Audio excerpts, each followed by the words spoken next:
Student, इस video में हम जानेंगे साइक्लिक ट्राई मेटाफॉस्फोरिक एसिड के बारे में। साइक्लिक ट्राई मेटाफॉस्फोरिक एसिड का स्ट्रक्चर कैसा होता है और इसका स्ट्रक्चर कैसे लिखना है, और यहाँ जो फॉस्फोरिक एसिड है, इस फॉस्फोरिक एसिड में फॉस्फोरस का ऑक्सीडेशन नंबर कितना है और इसका फॉर्मूला कैसे निकाला जाता है। तो स्टूडेंट, आपको सबसे पहले देखना है कि यहाँ पर क्या लिखा है, फॉस्फोरिक एसिड। तो आपको सबसे पहले लिखना है फॉस्फोरिक एसिड का स्ट्रक्चर, मतलब फॉर्मूला। तो स्टूडेंट, आई होप आपको पता है कि फॉस्फोरिक एसिड या ऑर्थोफॉस्फोरिक एसिड का फॉर्मूला होता है H3PO4। अब फॉस्फोरिक एसिड से पहले लिखा हुआ है मेटा। मेटा का मतलब क्या होता है? मेटा का मतलब होता है ये जो फॉस्फोरिक एसिड है जिसका फॉर्मूला है H3PO4, उसके पहले लिखा हुआ मेटा फॉस्फोरिक एसिड।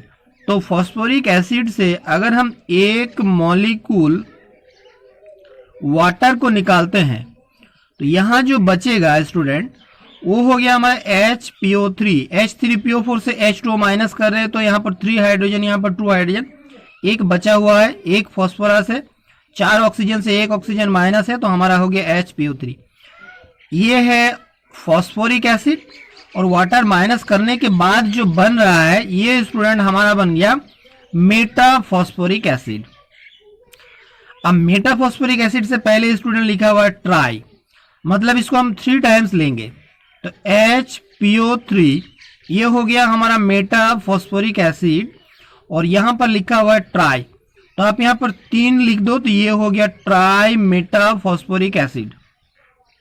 तो हमारा बन गया ट्राई मेटाफॉस्फोरिक एसिड। अब स्टूडेंट, इसका जो स्ट्रक्चर है यहां लिखा हुआ साइक्लिक। ये जो मेटाफॉस्फोरिक एसिड है स्टूडेंट, ये लिनियर होता है और साथ ही साथ साइक्लिक भी होता है। तो यहां पर साफ साफ लिखा हुआ है साइक्लिक ट्राई मेटाफॉस्फोरिक एसिड। तो ये बन गया मेटाफॉस्फोरिक एसिड, ये बन गया ट्राई मेटाफॉस्फोरिक एसिड। अब जो इसका स्ट्रक्चर होगा ये साइक्लिक होगा स्टूडेंट। तो स्ट्रक्चर हम कैसे ड्रॉ करेंगे? तो आपको बस याद रखना है कि यहाँ पर 3 फॉस्फोरस है। तो पहले स्टूडेंट हम 3 फॉस्फोरस को लिखेंगे और 2-2 फॉस्फोरस के बीच में 1-1 ऑक्सीजन को डालेंगे, तो यहाँ हमारा एक हेक्सागोन बनेगा स्टूडेंट। आपको याद रखना है कि ये 6 मेंबर रिंग है और फॉस्फोरस और ऑक्सीजन एवरी ऑल्टरनेटिव पोजीशन पर है। तो आप एक ट्रायंगल पर 3 फॉस्फोरस को लिखो और अपोजिट ट्रायंगल पर 3 ऑक्सीजन को लिखो, या आप इस तरह से कर सकते हो कि 2-2 फॉस्फोरस के बीच में 1-1 ऑक्सीजन होगा। तो ये हमारा साइक्लिक स्ट्रक्चर बन रहा है। तो यहाँ पर 3 फॉस्फोरस और 3 ऑक्सीजन का काम हो चुका है।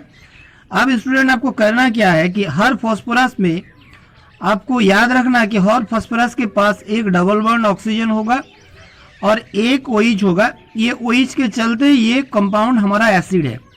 तो बस आपको यही लिखना है, हर फॉस्फोरस में आपको लिखना है एक डबल बॉन्डेड ऑक्सीजन और एक हमारा एक OH बॉन्ड बनेगा।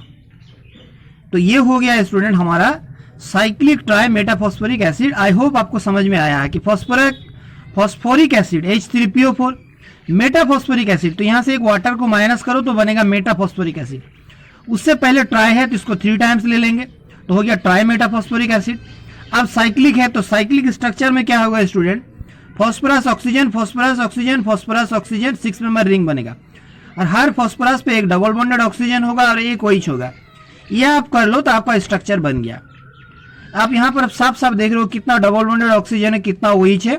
तो आप यहाँ से लिख सकते हो कि साइक्लिक ट्राई मेटाफॉस्फोरिक एसिड में कितना हमारा P डबल बॉन्ड O है, कितना POH बॉन्ड है, कितना POP बॉन्ड है, ये सब आप बता सकते हो। यही सब कंपटीशन में पूछा जाता है कि कंपाउंड में बताओ P डबल बॉन्ड कितना है, POH बॉन्ड कितना है, POP बॉन्ड कितना है, ये सब पूछा जाता।